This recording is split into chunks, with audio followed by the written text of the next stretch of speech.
ejemplo, por hablar mi experiencia en otro conflicto a este respecto. Cuando se pasa de la Primera Guerra Civil Libia a la Segunda Guerra Civil Libia, realmente no llega a haber una paz plena en Libia en ningún caso. Sigue habiendo estos conflictos con los grupos armados locales hasta que se produce 3 años después del fin de la Primera Guerra Civil el estallido formal de la Segunda. Yo tengo mis respetables dudas sobre si tomaremos un fenómeno bastante parecido de cara al conflicto sirio. Entonces, ¿qué está pasando exactamente? Porque estamos hablando de lo que ha ocurrido ahora porque es particularmente relevante.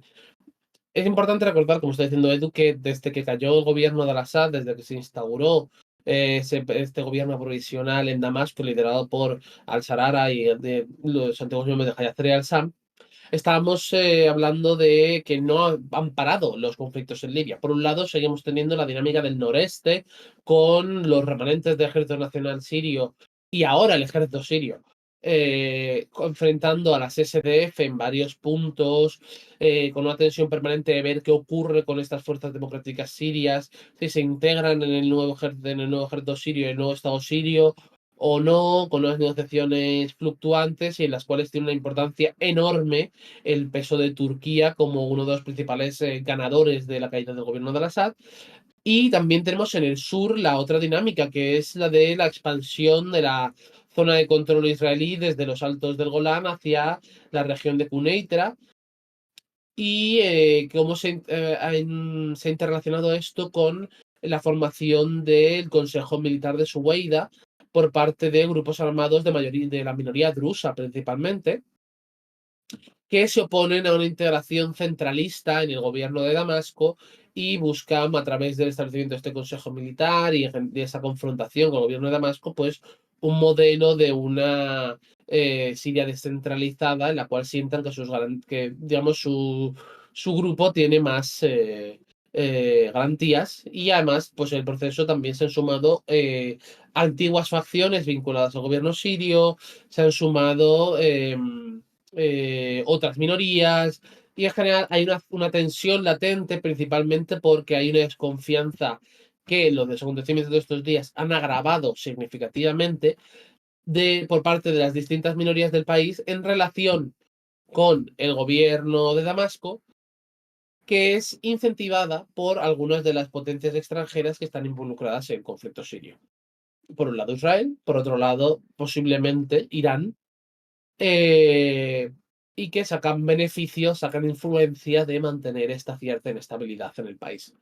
Por supuesto, el propio gobierno de Damasco no ayuda en absoluto, especialmente teniendo en cuenta la incapacidad mostrada, ya sea por omisión o por ser explícito. Yo personalmente creo que al-Sarraj seguramente sí que quiere, si le gustaría tener las cosas más controladas, pero no me parece prácticamente imposible con los equilibrios de poder existentes dentro de la coalición de gobierno siria que pueda hacer tal cosa.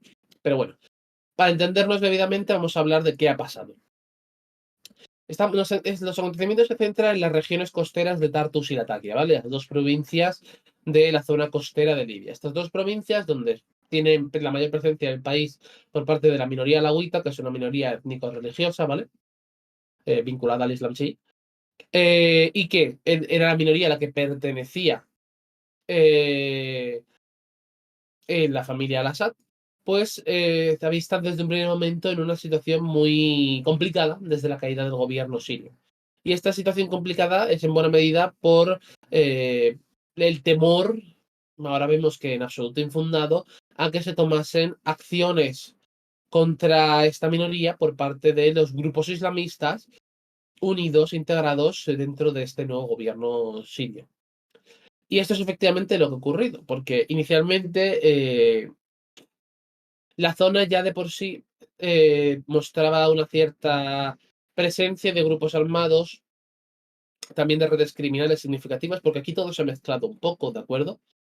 Eh, que cuando se toma el control del territorio por parte del nuevo gobierno de Damasco y empiezan a producirse, y hay reportes más que suficientes y probados de esto, asesinatos en venganza, y no solo en Tartus y Latakia, sino también en las zonas del campo de Homs y de Hama, en el cual básicamente individuos vinculados al antiguo gobierno son secuestrados y ejecutados, pública o en mitad de la noche, por parte de facciones islamistas salafistas que están integradas dentro de la coalición del gobierno sirio.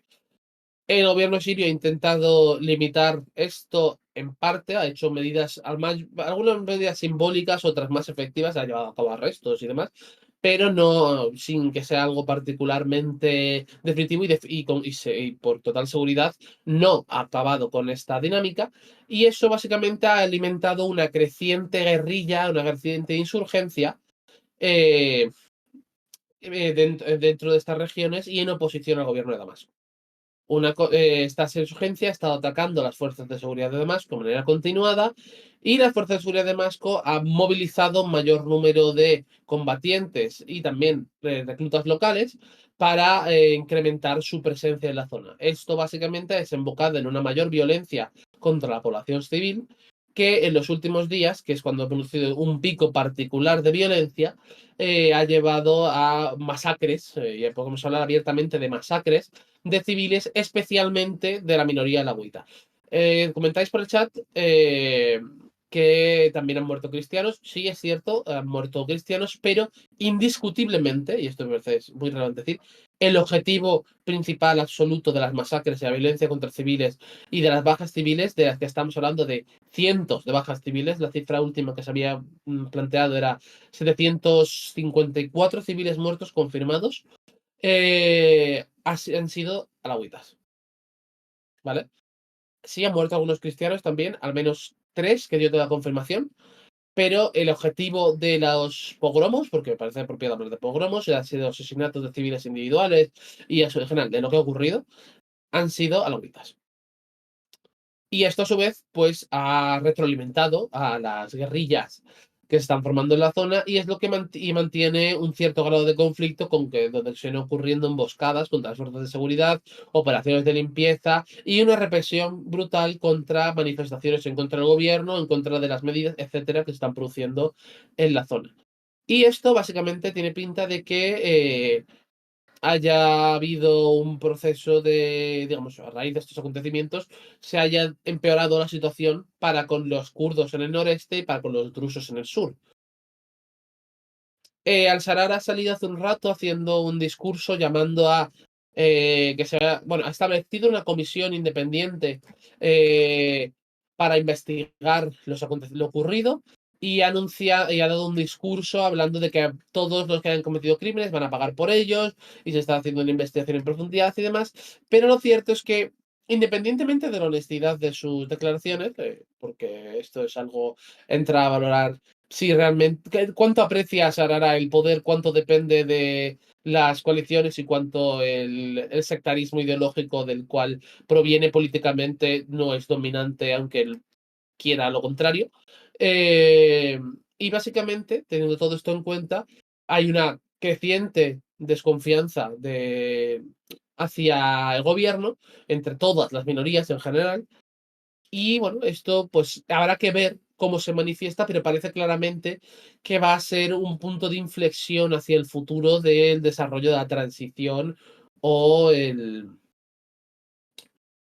o de lo que sea que vaya está produciéndose realmente, pues quizá veremos si se transiciona a algo más estable o hacia simplemente otro conflicto. No me parece descartable tampoco, del periodo actual en Libia. Nos preguntáis, por ejemplo, pero, y sí, claro, no es solo la masacre, no es solo la masacre actual. Como digo, esto ya viene ocurriendo de antes. No es simplemente una masacre individual que haya ocurrido los días 6 y 7. No. Es un proceso que ya viene ocurriendo desde que tomaron el control del territorio de Latakia, de Tartus y, como digo, de Homs y de Hama. Ya se habían producido antes lo que llaman ellos asesinatos de venganza, ya se habían producido secuestros en mitad de la noche, ya se habían producido ejecuciones públicas de oficiales vinculados al antiguo gobierno y pertenecientes a las minorías. Ya estaba ocurriendo. Lo que pasa es que se ha dado un salto de magnitud, se ha dado un salto de gravedad con los acontecimientos de estos días.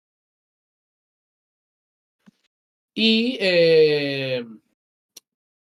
bueno, sí, por comentarlo muy brevemente, todo esto también relacionado con en qué posición se encuentra Siria dentro del nuevo equilibrio de poder regional. Y esto afecta, por ejemplo, el hecho de las bases rusas en Siria. Las bases rusas en Tartus y Latakia, especialmente la de Latakia, se han visto envueltas en todo esto y los rusos han abierto las puertas de la base para dejar entrar a civiles durante la peor parte de los enfrentamientos y de los asesinatos de civiles, en una muestra de cómo continúan teniendo una cierta capacidad de maniobra y capacidad de involucrarse en los acontecimientos locales y siguen siendo un actor relevante. Esto es algo más importante todavía cuando se tiene en cuenta que parece totalmente claro a estas alturas que Rusia no se va a ir de Siria. Puede que cambie ligeramente las capacidades que pueden tener en sus bases, puede que cambie ligeramente la capacidad de la libertad que tenían previamente en Siria, pero las bases van a quedarse ahí. Porque básicamente al gobierno de Damasco les interesa seguir contando con los rusos como socio por su influencia en el país y por balancear con la creciente agresividad de sus vecinos, de Israel y Turquía. Así que, bueno, vamos a, como digo, este es un proceso en marcha, no hay algo definitivo, no hay algo particularmente, no hay una ruta clara en adelante. Lo que queda por ver es, primero, la retirada estadounidense, cómo se va a producir y cuándo. Segundo, ¿va a quedarse aquí esta ola de violencia o va a continuar habiendo más eventos graves en los próximos días? O simplemente va a volver a reducirse a la violencia que estaba habiendo previamente, que digo, como insisto una vez más, en enero, febrero y en febrero hemos tenido múltiples reportes de secuestros, de ejecuciones públicas y más, pero a pequeña escala y más repartidos en el tiempo, no como lo ocurrido en estos días. Y vale, con esto pues yo creo que ya podemos pasar un poco a las preguntas. Ujú. Eh, Tú dirás, Edu. Sí, pues nos preguntan, por ejemplo, por reacción de actores internacionales. Nos preguntan también por bueno, varias personas, tanto en el chat de Twitch como en YouTube, que destacan pues la narrativa que se impuso en algunos medios también en Occidente una vez cae el gobierno de Bashar al-Assad tras los avances de Hayat Tahrir al-Sham y hasta qué punto pues no sería una narrativa coherente con la actual posición del gobierno de Damasco, del gobierno sirio. Nos preguntaban también, bueno, por el tema de la notificación en Twitch, eso vamos a ver si la plataforma lo va arreglando. Si ha dicho algo, si al-Assad, el propio al-Assad, que qué sabemos de él. Nos preguntaban también por la posibilidad de que esto desencadene, de que en Siria se desencadene algún tipo de conflicto más directo entre Turquía e Israel. Bueno, como ves, preguntas bastante variadas. Coge las que más te gusten. Vale, pues empiezo por la más rápida de contestar. ¿Hay bases rusas cerca del sur de Damasco? No, no las hay. Las únicas bases rusas que quedan en el país activas son las del puerto de Tartus y las de la base aérea Jameimin en Latakia. Eh, Luego, por partes. Sobre Al-Assad no se sabe nada, ¿no? Y que yo, hasta donde yo sé, no ha declarado nada. Algunos canales de propaganda regionales han dicho que está informado de lo que está ocurriendo, pero desde luego no ha habido ninguna declaración pública y, y no creo que la vaya a haber en términos generales. Ya puede estar cayendo el gobierno de Damasco para que Assad salga de su retiro. Eh, Luego, sobre si la posibilidad de un conflicto proxy entre Turquía e Israel. Es complicado. Ninguno de los dos quiere excederse, porque si bien a Israel hubiera preferido el mantenimiento de la situación anterior porque le da más seguridad que la actual, y Turquía todavía tiene muchos asuntos pendientes que resolver, principalmente con los kurdos y las SDF en el noreste del país, no creo que en el corto plazo inmediato esto vaya a desembocar una guerra proxy entre ambos. Si la situación en Siria continúa empeorando y si el equilibrio de poder interno continúa volviéndose más frágil y si en general la violencia en el país continúa evolucionando como pues, estos últimos días, por ejemplo, puede que en un futuro llegase a darse semejante conflicto proxy. Pero por ahora me parece que es muy pronto como para afirmar tal cosa. Eh, ¿Qué relaciones se tienen los kurdos con Israel? Buenas, bastante buenas. De hecho, Israel es uno de los principales apoyos que han tenido los kurdos dentro de Siria. Y se sabe que hay contactos para lo que puede ocurrir después de la retirada estadounidense. Hasta ahí puedo decir por ahora.